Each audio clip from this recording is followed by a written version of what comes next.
makers of Chase and Sanborn Coffee, the blend that's friendship in a cup, present the Chase and Sanborn Hour.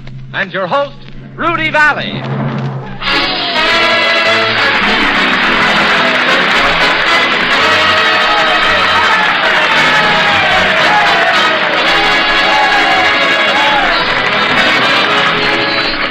This is Rudy Vallee saying hi-ho and inviting you all to another Chase and Sanborn Hour.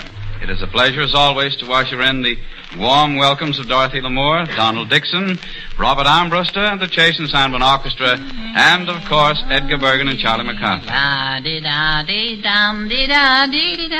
Well, what brings on these high spirits, my little man? Oh, just happy, Mr. Vallee, just happy. Oh, la-di-dum-di-dum-di-dum. Well, if you'll just suppress your exuberance momentarily, I'd like to extend greetings to our two very fair visitors this evening, Loretta Young and Vera Vague. Oh, Loretta Young and Vera Vague. Oh. Discounting Charlie's background music, may I say that it is the combined wish of all of us that you continue to derive as much enjoyment out of Chase and Sanborn Coffee as you tell us you receive from our show. Oh, Chase and Sanborn, da-di-da.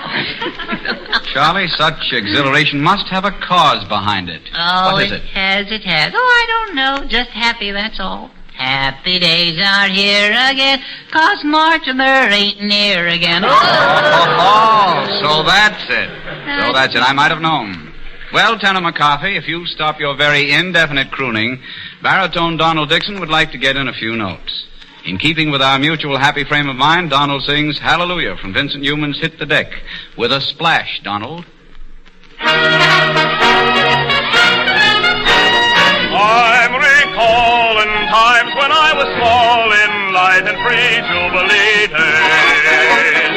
Old folks praying, everybody swaying, loudly I chanted my praise. How I sang about the judgment morn, and of Gabriel tooted on his horn. In that sunny land of milk and honey, I had no complaints, while I thought of saints. So I say to all who feel forlorn, sing hallelujah, hallelujah, and you shoo the blues away. When cares pursue you, hallelujah, get you through the darkest days. Satan lies awaiting and creating skies of gray. Sing hallelujah, hallelujah, and you'll shoo the blues away.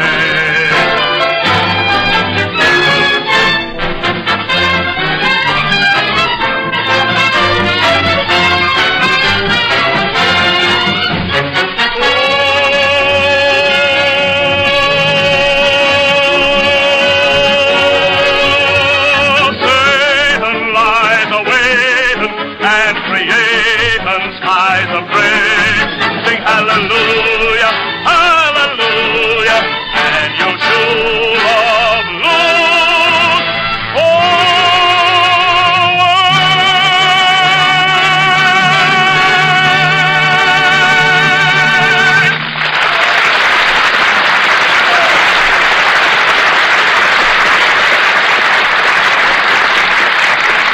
The modern Italian composer Ottorino Respighi has painted many brilliant scenes on musical canvases, rich and revealing in tonal color. However, this music master used a softer brush, dipped in the more melancholy shades, for his composition Nebbi, or Mists. Donald Dixon sings it.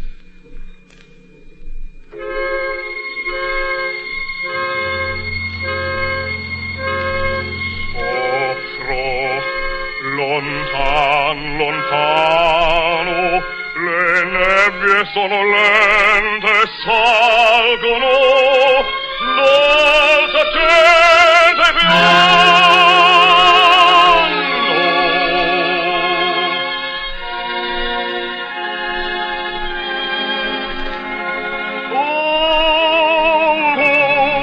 bracchiando, ricordi, filati all'ali nere, traversan le bruchie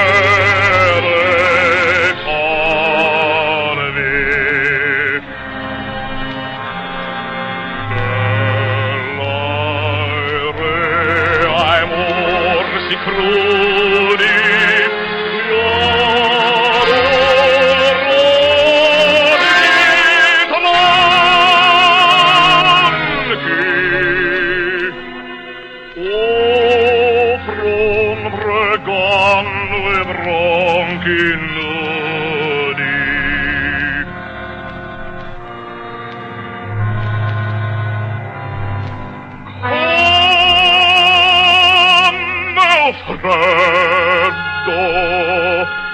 Solo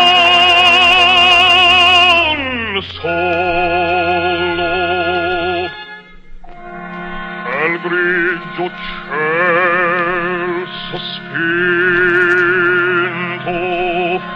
un gemito destento vola.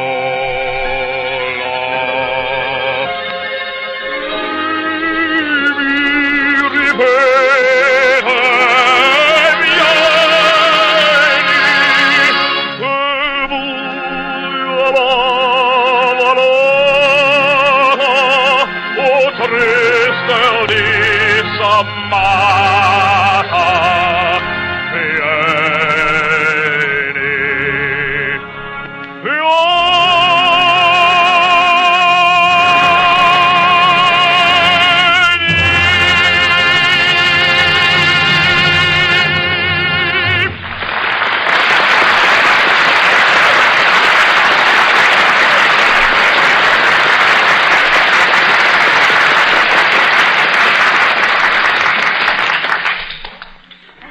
I can't figure it out. You mean Dixon's song? No. No, What is it that's worrying you, Bergen? Quiet, Donald. I just can't figure it out. Well, stop worrying, Bergen. Stop worrying. I tell you, everything is all right. What's the matter, Edgar? What did you say, Don? I said, what's the matter? Oh. Well, I don't know, Don. I haven't seen Mortimer for the last 4 days, and I don't know what could have happened to him. Well, now, don't worry about Martin. He's all right. Yes? Everything happens for the best, says I. Yes. Well, I'm not sure. Maybe he's lost. Oh. Maybe he's hungry. Oh, he can always eat roots and herbs, you know. Sagebrush. Yes. Well, I don't know. I thought Mortimer was happy in Hollywood. I wonder where he is. Well, maybe he's gone on a personal disappearance tour. Charlie, I think you know more about this than you're ready to admit. Now, do you know where Mortimer is? What? I say, do you know where Mortimer is? Who? Mortimer Snurd. Oh, him, yes. Oh, well, stop worrying, Bergen. You're such a fuss budget. Yeah. Probably he's gone back to Snurdville, huh? I don't think he has. I'll give you 8 to 5 he has. Oh. You mean Mortimer went back to Snurdville? Yes, he did, yes. Mm-hmm. Was that his own idea? Hmm? I say, was that his own idea? Yes, it was, yes. Are you sure? Well, I might have collaborated a little. A little? Maybe I'm being modest when I say a little. Yes, I think you are, Charlie. Now, I want a full report of this. Do you want the truth or my version? Yeah. I want the truth. Oh. Well, Mr. Bergen, you know, there comes a time of year when we get that holiday spirit. Around holidays, mostly. When you want to do people good. Yes. And my thoughts, they turned to Mortimer. So I done him good. But good. Well, out with it. What did you do? Well, Mr. Bergen, Thanksgiving is a day when we want to be with our kinfolks, if we can. Yes. So I arranged it for Mortimer, see? Oh, then you sent Mortimer back to Snurdville. Well, that's the substance of it, yes. I see. But I can't understand why Mortimer didn't even stop to say goodbye to me. Well, he made up his mind rather suddenly. He left a note for you, though. Oh, he did? What does he say? I'll read it to you. It's right here. Let's see. Yes. Dear Mr. Bergen. Look how he spells dear. D-E-R-E. That's not right. No. Anybody knows it's D-E-E-R. Dear Mr. Bergen, thank you for everything. I am going home. See, that proves it right there. Yeah. Please be good to Charlie. See, be good to Charlie. Yes. Because he has been good to me. You don't appreciate him. He is so conscientious. What's the matter? Can't read my own handwriting here.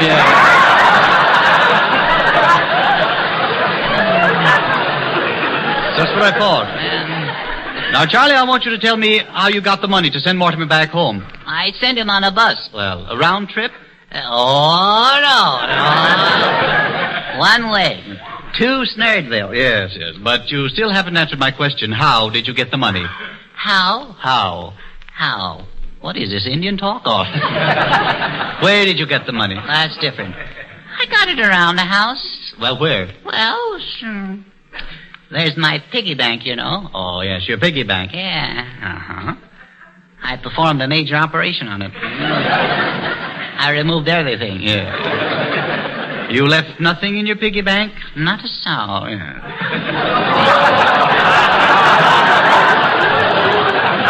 I see. But I told you that money was to be saved, used only in case of emergency or sickness. Well, that's the way I used it. How? Well, to get rid of a headache. Oh, I see. How much did you have in your bank? $1.20. $1.20? Yeah. And 3 slugs. Can't even trust myself. Well, that wasn't enough fare to Snurdville, was it? No, it wasn't, no. Where did you get the rest? Oh, I just sort of scraped it up around the house. You know how one can scrape if one has to scrape. Well, where did you get it? That's around the house. Charlie, you haven't sold anything from my house, have you? I say you haven't sold anything from my house, have you? Why, Mr. Bergen, how can you say such a thing? How can you jump at such conclusions? Well, I just suspected. Well, that's you. Always suspecting. Always suspecting. Shame. Shame. It's discouraging. It's disgusting. Makes me feel cheap. Yeah. Well, have you taken anything from the house? Well, yes, I have. Yeah. A couple of knickknacks. Yes, a nick here and a nick there. Well, what knickknacks? Well, you know, a funny-looking gun you had in your trophy room? You mean my elephant gun? Yeah, that silly thing. Well, what about it? It's gone. Silly. Yes. Charlie, that's a very valuable gun. It is? Yes. I was afraid it would be. It was owned by a Maharaja. Owned by a Maharaja? Yes. Maharaja. Well, that don't mean a thing when you're hawking it. So I don't have an elephant gun now. No. Oh, well, be sensible, Mr. Bergen. There hasn't been an elephant around our house in weeks. That's beside the point. Well, if one shows up, I'll redeem the gun. Gee, I don't know. Every time I try to do some kind deed, I get in trouble. It's discouraging. Well, I wouldn't exactly call it a kind deed, Charlie. You know, you spoiled my entire holiday. I spoiled it? Yes, you did. Oh, well, why? Well, I planned on having Mortimer for Thanksgiving dinner. You did? Yes. I don't think he would have tasted better than the turkey we had. Oh, I see what you mean, yeah. Charlie, Thanksgiving Day should mean more to us than just eating turkey. Yeah. There's sweet potatoes, too. You know, more than that. Pie? No. Wow. Well, there's the pilgrims. Oh, I never tasted any of them. Oh, well,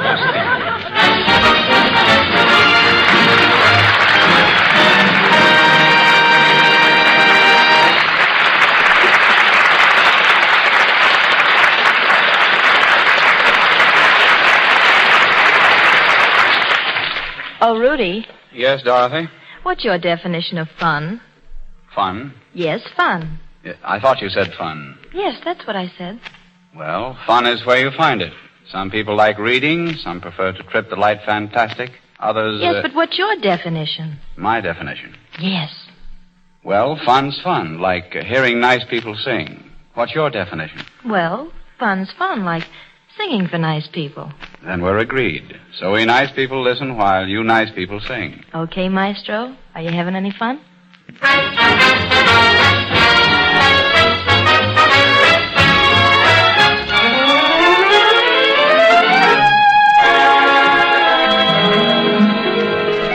Hey, fella with a million smackers and nervous indigestion. Rich fella eating milk and crackers. I'll ask you one question.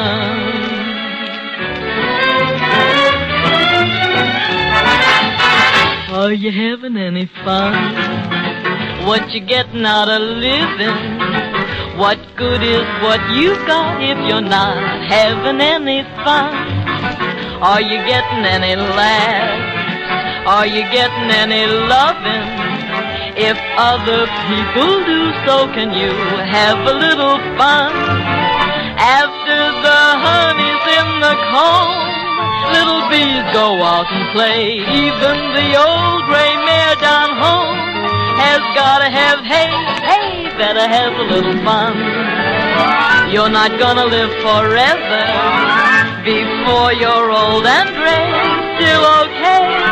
Have your little fun, son.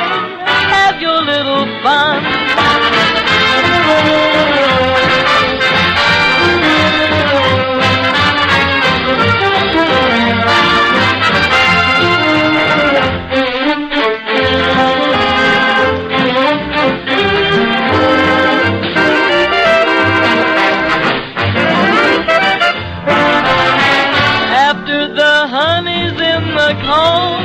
Little bees go out to play. Even the old gray mare down home has gotta have hay every day.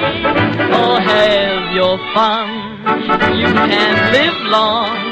Before you're old and gray, still okay. Have your little fun, son. Have yourself a little bit of fun.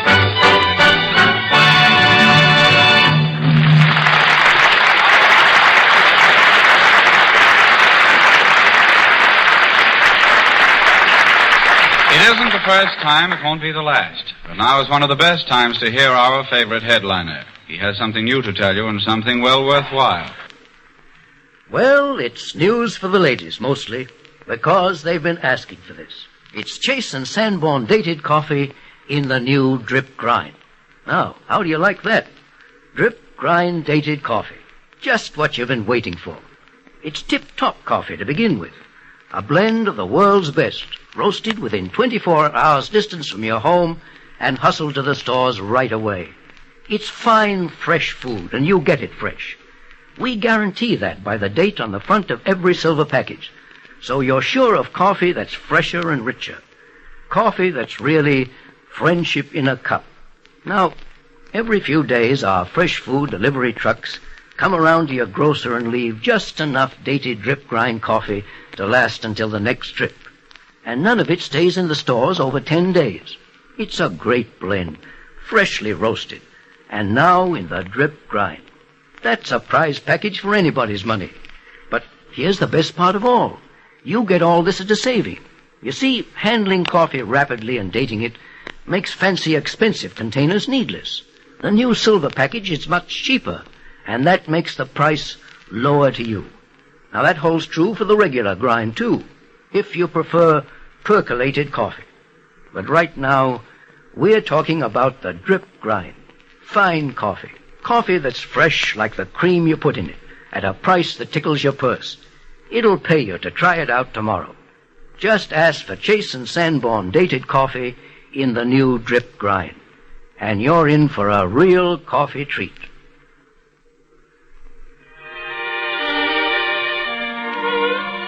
A gentleman on the reception line should put his best foot forward and make the deepest of bows when the visitor he greets is as lovely and talented as Loretta Young. Thus, the best foot and the deep bow. Every time we greet Loretta, we have the pleasure of complimenting her on yet another screen triumph. This time it's Walter Wanger's production, Eternally Yours. Miss Young appears for us with Bart and Yarborough in an original radio play by John L. Green entitled Man's Best Friend. We present Loretta Young.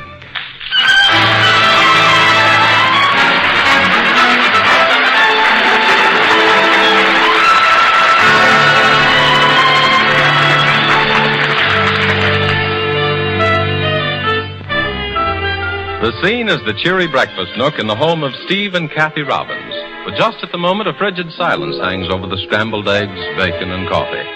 It has chilled two of the three individuals sitting there. The third, Droopy, a dog of questionable but humorous parentage, looks on curiously.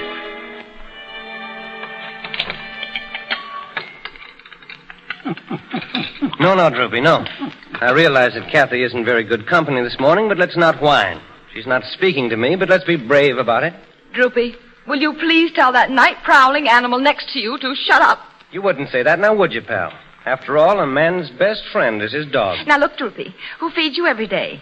Who gives you bones, Yeah, there you see. I thought you'd remember who takes care of you. Well, underneath me, Droopy, deep down in me, you know there's a heart of gold, don't you? Well, a heart of dog biscuits, then. Oh, Droopy, don't let him tease you that way. Tell him that you think a man who comes home late without telling his wife he won't be back for supper is a low, crawling insect. Don't you say it, Droopy. After all, I'm practically moved into your doghouse already. We're going to be roommates. Tell him that you prefer the fleas that have 6 legs. Well, how do you like that? That just proves the old proverb. A woman spurned has no fury like a woman whose dinner is spoiled. Would you please ask him to pass the salt, Droopy? Imagine, Droopy.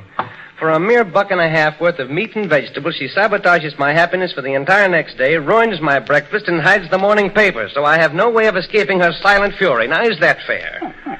Droopy, I absolutely agree with you. By the way, you don't happen to know where the morning paper is, do you? Well, I just thought I'd ask. That's right, Droopy. He punishes you when you stay out all night. And I'd hate to repeat some of the things he says about you, why they're not exactly polite. Well, I'm sure you understand that simply because I don't want you associating with any of the common dogs in the neighborhood. Believe me, I save you a lot of scratching. Have a little piece of bacon, Droopy. Tell you not to be fed at the table? Pay no attention to him. Here. Now then, Droopy. Suppose that you were married to that soft-eyed little cocker spaniel next door. You know her name is Lola. Now, well, how would you feel if she left one morning and didn't come back until 3 a.m. the next morning? You'd be pretty worried, wouldn't you? And you'd be plenty sore, too. Yes, of course you would. And there are other attractive dogs around. And 3 a.m. is a quaint hour to be making purely business and social calls. Biscuits, Droopy? Advise her that you resent her trying to influence you by pronouncing isn't it so it sounds exactly like something to eat, namely a biscuit. I think that made it entirely clear to her. Now, about the situation she mentioned, Droopy, I'm sure you would realize, as I do, that a certain amount of faith and trust is necessary to marriage. Now, you wouldn't be suspicious of Lola, would you? No, of course not. After all, if 2 dogs or 2 people can't trust each other, what... Well, I hesitate to go on. Please remind him of the night that my train home was delayed, and he and you spent 3 hours and $12 in cab fares hunting for me. And remind him that among the persons he called on were several old boyfriends of mine. And you might also recall to his fading memory that he was in a very nasty humor when I did get home. Well, point out to her that I was worried. You tell him that I was worried last night, Droopy. Droopy, I'm afraid we lost that round. Oh, you don't know how peaceful a dog's life is. No one questions you. You can live a bohemian existence, free food, free shelter, surrounded by admiring females. Ask the autocrat at the breakfast table if he wants more coffee. Say yes, Droopy.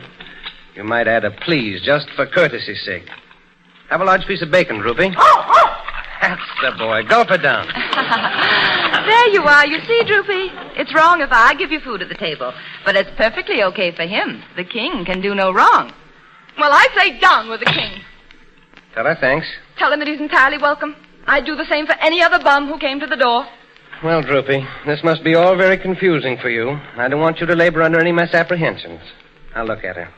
See how those beautiful blue eyes flash like sapphires. Sapphires from the dime store. You know why?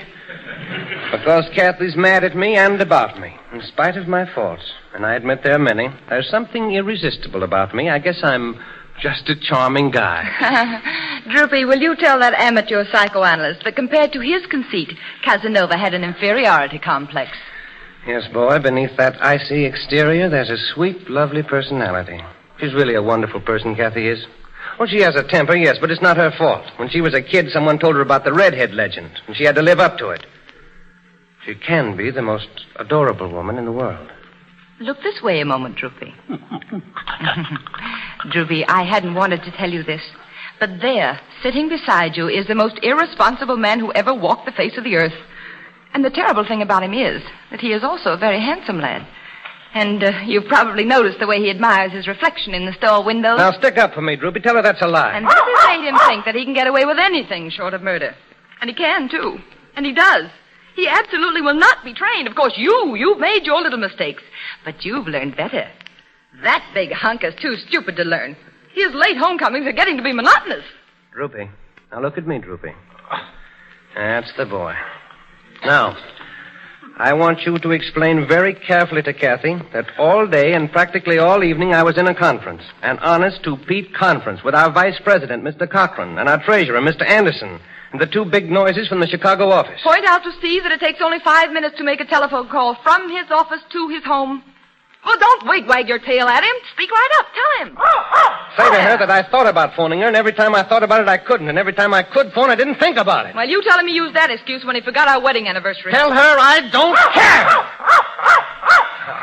Tell her that's exactly what happened. She can believe it or not. Explain that every time I tell the truth, it sounds like a darn lie. And very soon I'm going to start lying so it'll sound like the truth. Droopy, don't you think that a man with only one wife ought to be able to think of a few other little things once in a while, like calling up when he won't be home? And Droopy, please say to Steve that if I didn't love him, I wouldn't care when he got home. Well, Droopy, old boy, go get it. Go get it.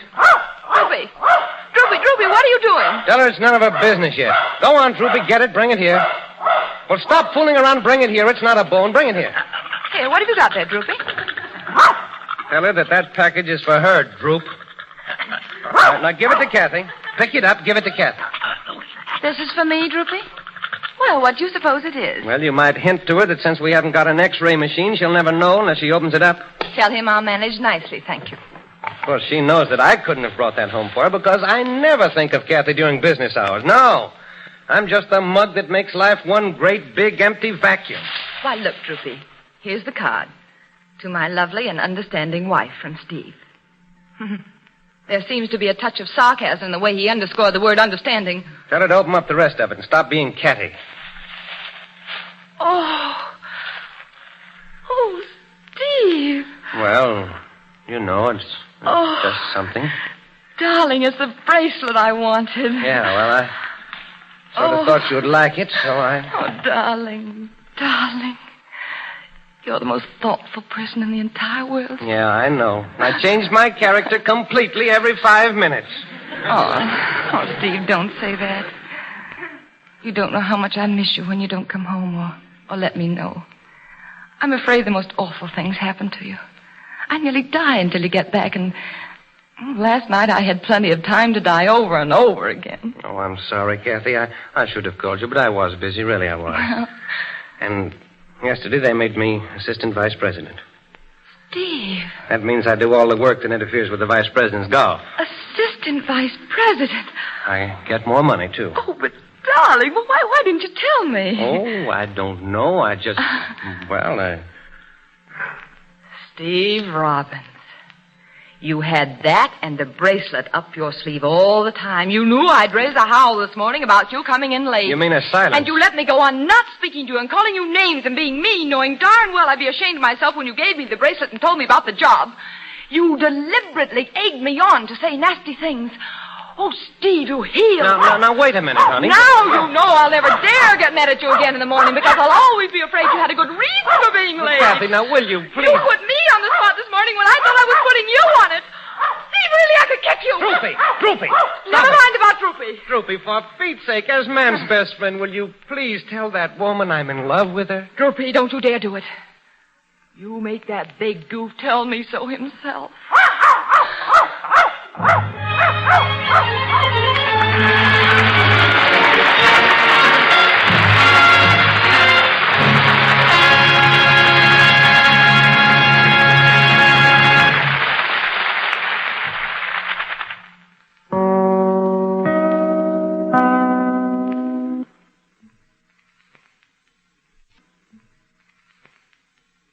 This is Rudy Vallee, and the chase in Sanborn Hour continues.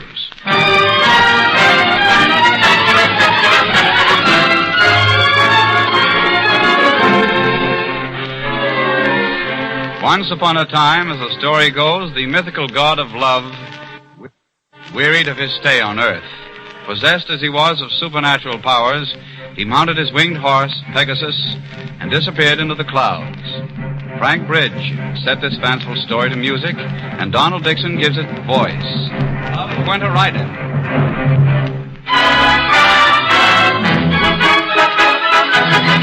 Love went a-riding, love went a-riding over the earth on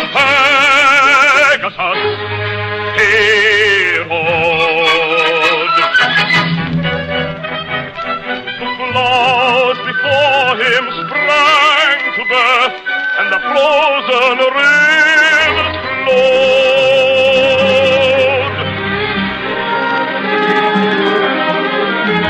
When all the youths and the maidens cried, "Stay here with us, stay here with us, King of Kings."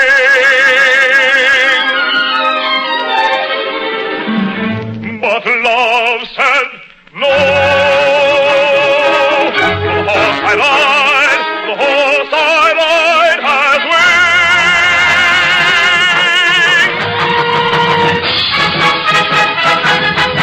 Love went a-riding, love went a-riding over the earth on Pegasus.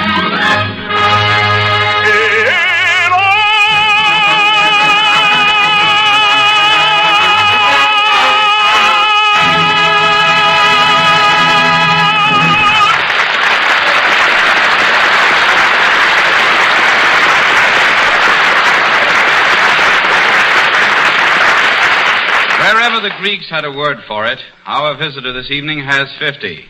She epitomizes free speech at its freest, a chatterbox with a self-winding motor. It is always a real pleasure to welcome her. Hollywood's #1 clamor girl, Vera Vague. Well,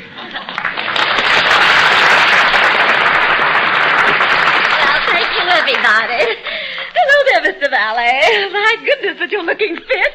That's very flattering, Miss Vague. Yes. I try to keep fit, you know, up in the morning, cold shower, brisk walk before breakfast, a fast set or two of tennis. That's what keeps a man looking his best. Oh, yes, it certainly shows, too. You know, Mr. Vallee, you get handsomer every time I look at you. Well, that's very nice of you, Miss Vague, very nice. I should look at you more often. No, I was just kidding. By the way, Mr. Vallee, are you married? No, I'm not, Miss Vague. Oh, well, neither am I. Isn't that a coincidence? I say, isn't that a coincidence? Yes, it is. Yes, but you know, when two people who aren't married are thrown together like this, it often leads to something. Of course, I won't press you. What? But I'd like to. Oh, dear. Shame on me. But you know, at my age, I'm beginning to think about marriage. Although I don't think I look 25, do you? No, not anymore. Well, bless your heart, but, seriously, I don't know what this country's coming to. Men just don't seem to want to get married anymore. How do you know? Well, I've asked them. I've delved into it. Where am I? What's trumps? Since the subject has come up, Miss Vague, just what would you desire most in a man? Brains, wealth, or appearance? Appearance, and the sooner the better.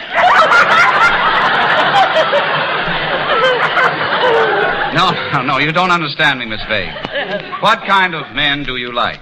What kind? Are there kinds? Yes.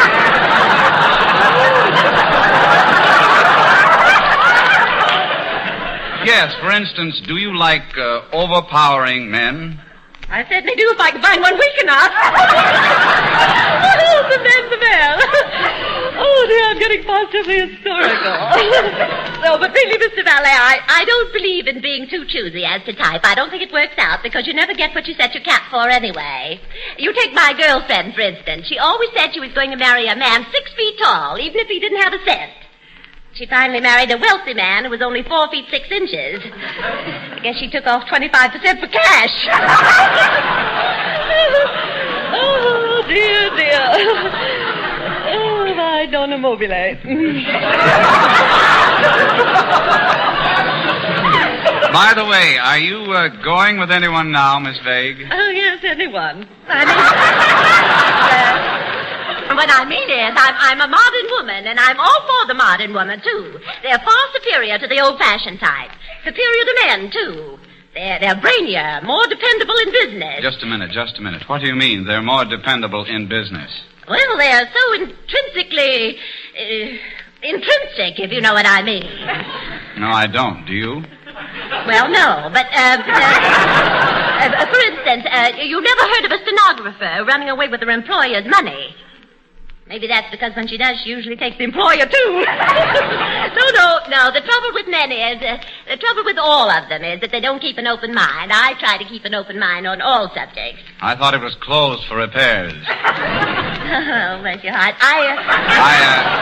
I don't want to hurt your feelings, Miss Vague, but the trouble with women in business today is the fact that men can put anything over on them. Oh, that's not true. That's definitely not true. For instance, a salesman came to me a few weeks ago and sold me some land that was 2 feet underwater. I certainly told him a thing or two. I demanded my money back. Did you get it? Well, no. He sold me a motorboat.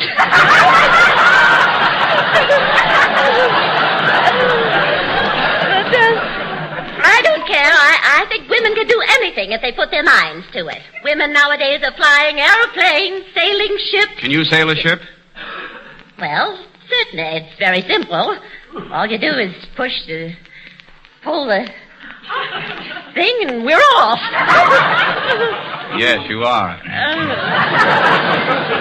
Thank you. Women are coming to the fore, though, Mr. Vallee. That's because women are naturally shrewd.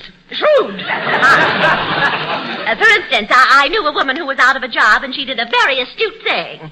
She went up in an aeroplane and dropped 500,000 pamphlets, giving her qualifications for a job. P.S. Did she get a job?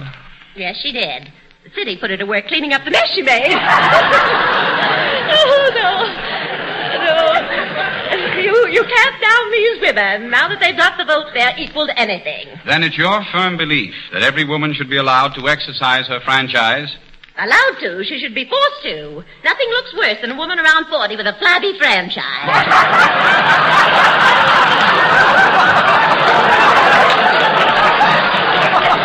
I mean exercise the right to vote. Oh, to vote. Oh, politics. Yes. Oh, yes, they're very important. Yes. I know I ran for a political office once. My goodness, it was upsetting. For heaven's sakes, they make me so mad, the very idea. Wait a minute, Miss Vague. What's all this outburst? What happened? Well, every time I think of it, I see red. They had the nerve to accuse me of voting for myself 10 times. What? Yes, imagine accusing me of a thing like that. I was just furious.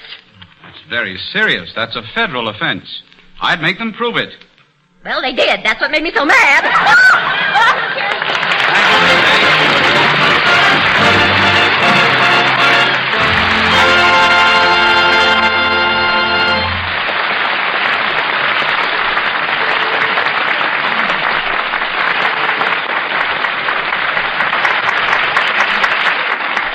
The opening of a new musical show on Broadway is in itself an event. But when the musical score is by Jerome Kern and the lyrics by Oscar Hammerstein III, then it is an event par excellence, super special and creme de la creme de luxe. Broadway is currently applauding such an event. The new show, Very Warm for May. And it is my privilege to sing one of the Jerome Kern tunes, All the Things You Are.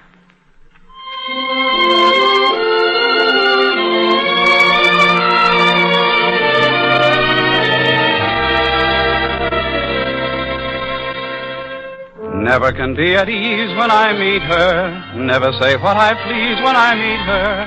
Only become unbearably dumb and coy. Never can press my suit when I'm with her. Timorous, shy, and mute when I'm with her. I'm an inarticulate, bashful boy. Ah, if my heart could only find a voice. If my heart could only find a voice. You are the promised kiss of springtime that makes the lonely winter seem long. You are the breathless hush of evening that trembles on the brink of a lovely song. You are the angel glow that lights a star. The dearest things I know are what you are.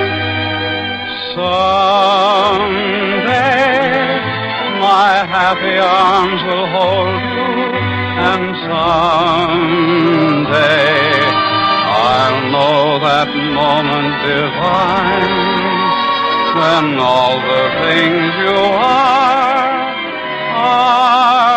mine.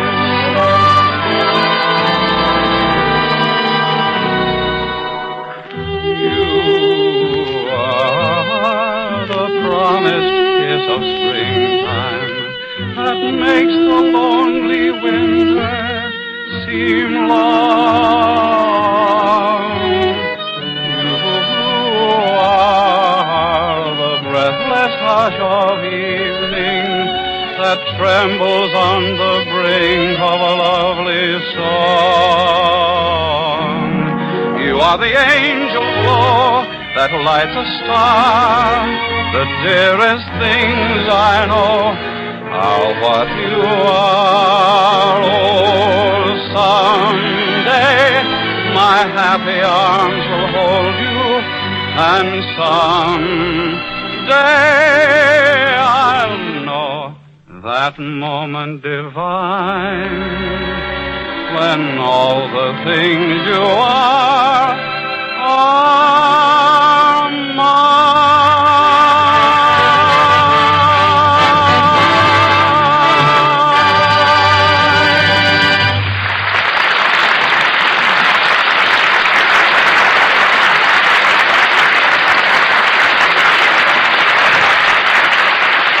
The best news in a long time goes in the air today. It's the answer to thousands of requests from people who knew what they wanted. Yes, sir. You asked for it, and here it is. Drip, grind, dated, chase, and Sandborn coffee. That's right. The same famous blend you've been getting right along now comes in the new drip grind to tickle your palate with a brand new thrill. Now, it isn't a man's place to tell a woman how to make coffee. But if you do use the drip method, why, of course, you want the finest blend of coffee you can get. You want a blend of really fine coffee, and you want it freshly roasted, because fresh coffee is the kind that gives you that real rich coffee flavor. So remember this. Our roasting ovens all over the country are turning out drip grind, freshly roasted. Your grocer gets his from one of our nearest ovens by Fresh Food Rapid Delivery. And he only gets enough to last a few days, and then he gets more. Freshly roasted. So you're sure of freshness, because every package is dated, and none remains in your grocer's store over 10 days. That's why you get more flavor and richer flavor in dated coffee. Regular grind or the new drip grind. And here's something else. The price stays right down where everybody can reach it. Because coffee that's sold freshly roasted doesn't need an expensive container. So we use this economical silver package instead and give you the saving. Now you get that saving on the drip grind also. Don't forget. So buy the folks a pound of freshly roasted Chase and Sanborn dated coffee tomorrow. Get it in the new drip grind. They'll love it. Woof, woof, woof. Charlie, what are you doing? I'm trying to attract Miss Young's attention. I've been sitting over there with a grin from ear to monocle, and she doesn't even look at me. Hello, Charlie. I'm sorry. Worked. I knew I'd get her. Apparently you listened to that little doggy drama we did, huh? Yeah. What was the name of it? Puppy Love? No. Although we might have called it a mild case of distemper. Doggone, Loretta, you killed me. Say, I was just thinking that if you made that play into a picture, I got a swell finish for it. Oh, you mean with the dog sitting up and saying, "That's all, folks"? No, that ain't it, no. Oh. It's a close-up picture of the dog's tail wagging. Oh, that would be cute. Yeah. The dog wagging his tail. Yeah. Mm-hmm. See? Happy ending. I guess it wasn't as good as I thought it was. You know, Loretta, only a few nights ago, Charlie and I saw your latest picture, Eternally Yours. Didn't we, Charlie? Yeah, that was the one where she's married to a magician, isn't it? Yes. Yeah. I enjoyed it immensely, Loretta. You see, I'm interested in magic. Oh, are you, Edgar? Yes, Bergen is a presto agitator. A what? Digitalis. No. Now, just let me flounder. I'll get it. Press the indigestion. No. Press the middle valve down. All right. Charlie, what you mean is prestidigitator, huh? Yeah, that's it. It was press something, yeah. That's what Bergen is, too. He really is, too. Yeah, really is. Yeah, aren't you? Yes, well, I once did a magic act in vaudeville. Oh, what kind of magic did you do, Edgar? Was it sleight of hand or illusions? Well, it was sort of a disillusion, financially. The best thing Bergen did was a rope trick. Oh, yes, I've seen that one. Huh? You mean cutting a rope into pieces and then restoring? No, he does a better one than that, don't you? Well, I guess it is. Yeah, he lets a rope out of a hotel window with a suitcase on the end of it. Now, wait a minute.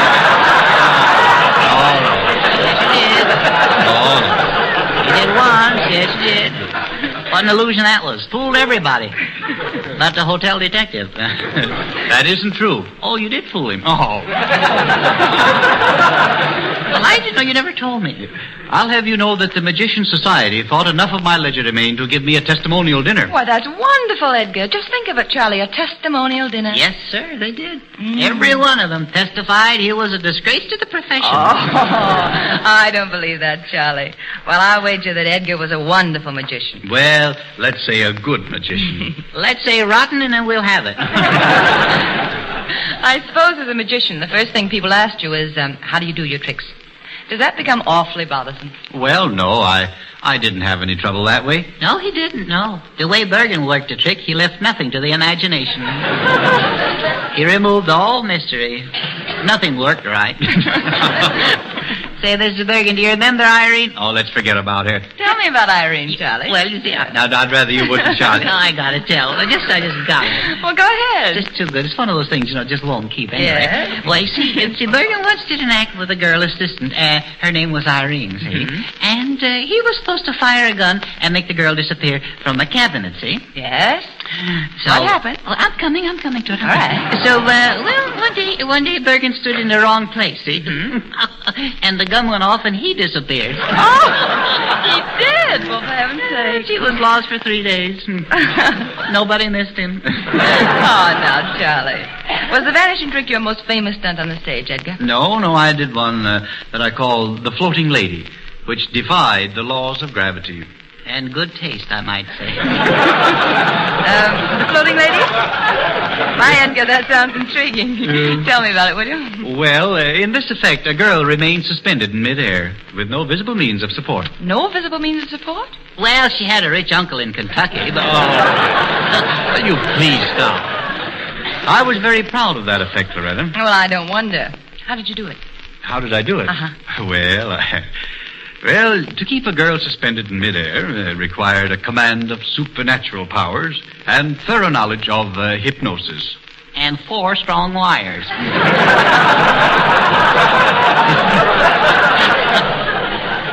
after Irene had dinner. All right. That will do now, young man. Yes. Oh, Charlie, it isn't fair of you to belittle Edgar's talents like that. Why, I feel sure that he can do magic, and well. Thanks, Loretta.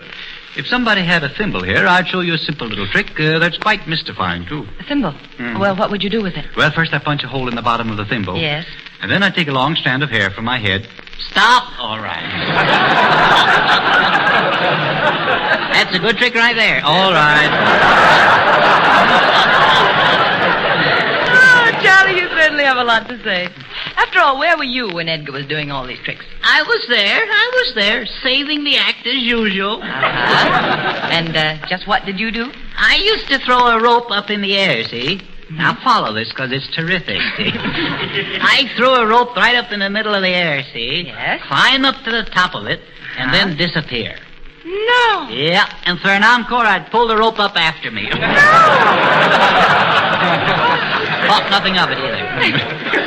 That's what I did. You don't believe me, huh? Well, no, frankly, Charlie, I'm afraid I don't. Oh. You know, I do a little mind reading every now and then myself. Oh, mind reading, eh? Uh-huh. You mean you can really tell when I'm lying? You bet I can. Yeah, well, you gotta prove this mind reading stuff to me. I don't believe in the stupid natural. I'm skeptical. All right, Charlie, I'll prove it to you. Now, you just think of a number between 1 and 20, and I'll tell you what it is. Yeah, 1 and 20. I see. There's so many of them, I don't know which one. Take your time. Okay, I got one. Very well. You're thinking of 6. No. That's funny. 10? No. Guess again. 14? No. Try 12. All right, 12. No. It was 6 all the time. Well, I said 6 the first time. Oh, did you? Well, I knew I heard it someplace. What other tricks don't you do, Loretta? Well, I know one I'm going to do right now. What's that? I'm going to make myself disappear. So long, Charlie.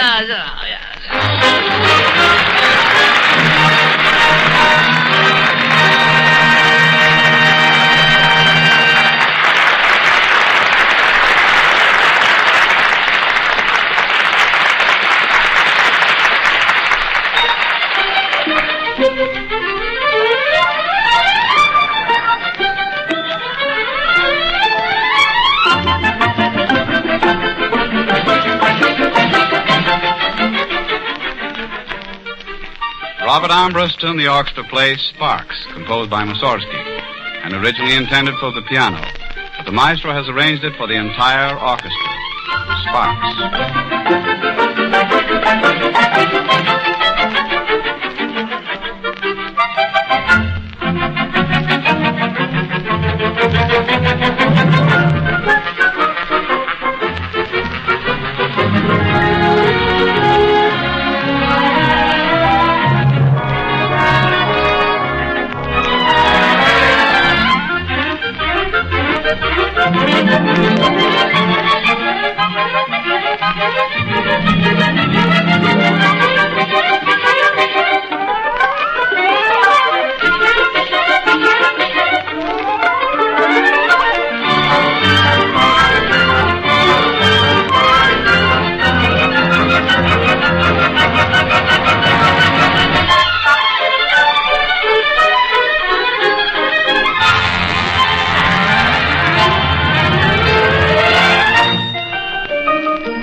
Sings the famous Scotch classic, Annie Laurie, loved by all for its beauty and simplicity.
saying goes, but as sayings go, a fellow named Thackeray, William Makepeace Thackeray, to be exact, had very pretty words for it.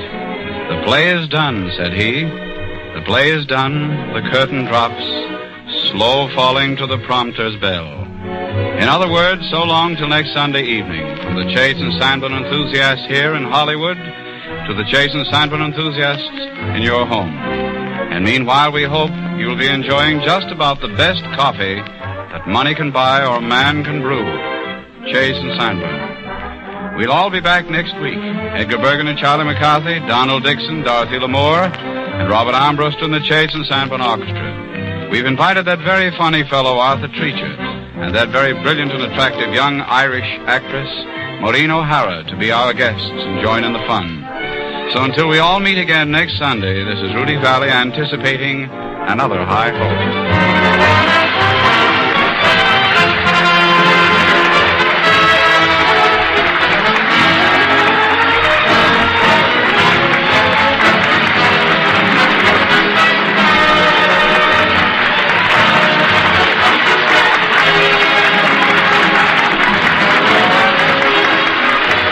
Next week, another big Chase and Sandborn Hour. Edgar Bergen, Charlie McCarthy, Rudy Vallee, Donald Dixon, Dorothy Lamour, Maureen O'Hara, Arthur Treacher, and Robert Armbruster in the Chase and Sandborn Orchestra. Heard on this program, The Big Show by Jerome Kern. This is Jim Bannon speaking for the makers of Chase and Sandborn Coffee. This is the National Broadcasting Company.